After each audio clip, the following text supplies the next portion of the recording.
10 most wanted list, Angelo Mozila, founder of Countrywide Financial, which made him king of the subprime mortgage market. Here's 360's David Mattingly. When it came to the American dream, no one was better at selling it than Angelo Mozila. As founder of the mortgage giant Countrywide Financial, Mozila found ways to put people into houses who never thought they could afford it. Turns out, many of them couldn't. If Mozila was here right now, what would you say to him? How dare you? How dare you put people into loans when you knew they didn't understand them, you knew they couldn't afford them, and you knew they couldn't get out of those loans?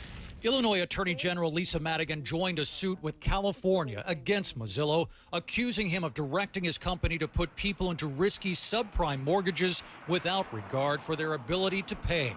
Mozila's Countrywide became the nation's largest originator of subprime mortgages, $120 billion worth in just 3 years, and setting a profitable example for other companies to follow. In many ways, Angelo Mozila, he's like one of those cartoon characters, the evil genius cartoon character who wants to dominate the world. He's been successful because in this situation, we haven't had a superhero to come in and save us. Illinois was hit hard by the foreclosure crisis. In May, there were 9,670 foreclosure filings, up nearly 42% from last year. California, Countrywide's base, was among the worst, with, in July, a staggering 1 in every 69 households foreclosed on. Countrywide is a gross example of the ripoff that we now are paying for. In March, Mozila told Congress the main reason for the flood of foreclosures wasn't bad loans. It was a bad economy. For the first time since the Great Depression, there is a nationwide deterioration in single-family real estate values combined with now increasing unemployment.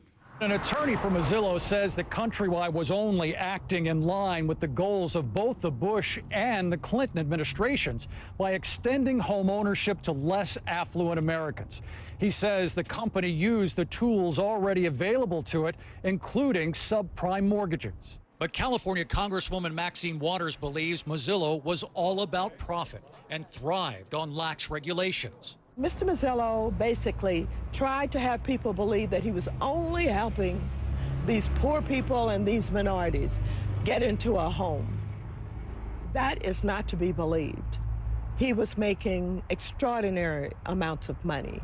Mozila retired after Bank of America bought Countrywide and put a stop to subprime loans.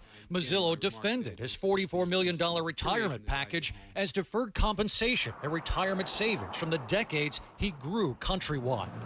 Still, critics say he left a trail of red ink in neighborhoods across the country.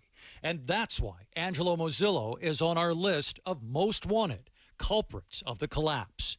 David Mattingly, CNN, Los Angeles. Well, let's make it official. Angelo Mozila, the founder of Countrywide Financial, now joins our 10 most wanted culprits of the collapse. We began last week with Joe Cassano from AIG.